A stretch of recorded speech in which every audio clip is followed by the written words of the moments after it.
कभी आपको समय मिले तो मार्गशीर्ष अगेन के महीने में अरुणाचल की यात्रा करना। ये मंदिर बड़ा सुशोभित है। और कभी उसमें आद्रा नक्षत्र पड़ जाए, दर्शनम स्पर्शनम ध्यान जंतु नाम जन्मोचनम। इसमें तो वर्णन है कि आप तो मनुष्य हैं, स्वान कुतरा और भी जीव जंतु शिवलिंग का दर्शन कर लेते हैं तो उनके कष्टों में मुक्ति मिल जाती है, उनके कष्टों की निवृत्ति हो जाती है। शिव महापुराण के स्पन्ने में वर्णन किया गया।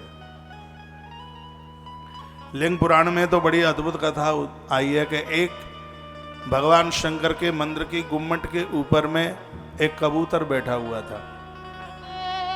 इतने में बहेलिया आया और बहेलिये ने उसको बाण मारा। कबूतर में बाण लगा और वो कबूतर गर्दन मोड़ता हुआ और आकर के महादेव की पिंडी पर गिरा। शंकर की पिंडी पर गिरते ही उसकी दम निकल गई। शंकर जी प्रकट हो गए, दिव्य विमान में बिठा करके उसको भगवत धाम के लिए भेज दिया। शंकर के दर्शन स्पर्श से अन्य जीव जंतुओं का उद्धार कल्याण हो जाता है, लिंग पुराण की कथा है। तो फिर अब आप बताइए मनुष्य का कल्याण क्यों नहीं होगा? इसलिए यहां पर लिखा दर्शनम, इनका दर्शन करने से, स्पर्शनम छूने से, और ध्यानम, इनका ध्यान करने से, हे जीव तेरा कल्याण क्यों नहीं होगा? जंतु नाम जन्म मोचनम, उन लोगों को मुक्त हो जाते हैं जो अन्य योनि में जीवन भ्रमण कर रहे हैं, इसके द्वारा उनका कल्याण हो जाता है, तो तुम्हारा कल्याण क्यों नहीं होगा? मुक्ति रप्यत जंतु नाम बासेन मरडेन सहा।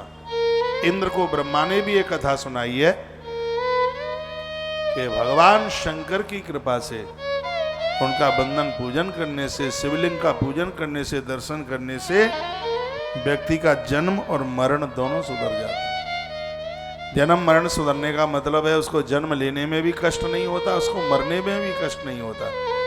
नहीं तो जीव का जन्म होता है तो 10 लाख बिच्छू डंक मारे इतनी वेदना होती है, जब उसकी मृत्यु हो तो 20 करोड़ बिच्छू डंक मारे इतनी तकलीफ होती है। लेकिन भगवान शंकर की शिव पिंडी का दर्शन मात्र से इतना बड़ा प्रभाव है, भगवान महादेव अति संतुष्ट हो जाते हैं और उसको मम लोक दे देते हैं, अपना धाम दे देते हैं। ऐसी अद्भुत बात कही। दोनों देवताओं ने भगवान के चरणों में मत्था टेकते हुए, प्रणाम करते हुए कहा, हम धरती का सृजन और पालन कर सकें उसके लिए आप हमारे लिए कुछ आदेश कीजिए, कृपा कीजिए। तो उस समय भगवान शंकर ने उन दोनों को मंत्र सुनाया। पंचाकृत मिदम प्रोक्तम ममास्तमुख पंचकम। भगवान के मुख से जो ओम शब्द निकला है, इसी ओम से महादेव के 5 मुख बने हैं, ऐसा से पुराण में लिखा है। 5 मुख इसी से। ओम की आप संधि विच्छेद करते हैं तो 5 अक्षर निकलते हैं, आ ई उ र ल। 1 2 3 4 5 है। इसमें वर्णन है कि इससे मातृकाओं का जन्म हुआ, इसी से ओम का जन्म हुआ। ओम एकाक्षरम ब्रह्मा, ओम ही एक ब्रह्म है। इस ओम में सब कुछ समाया हुआ है। ओम के अलावा कुछ भी नहीं है। वेद से उत्पन्न हुआ यह नाम रूपात्मक 2 वर्गों का जगत ओमकार से व्याप्त है। यही शिव और शक्ति का बोधक है। इसके अंदर जो बिंदु है वो परम ब्रह्म ही तो है, शक्ति है वह। शक्ति और शक्तिवान दोनों। ओम शब्द का उच्चारण करते सब पूर्ण देवता प्रसन्न हो जाते हैं।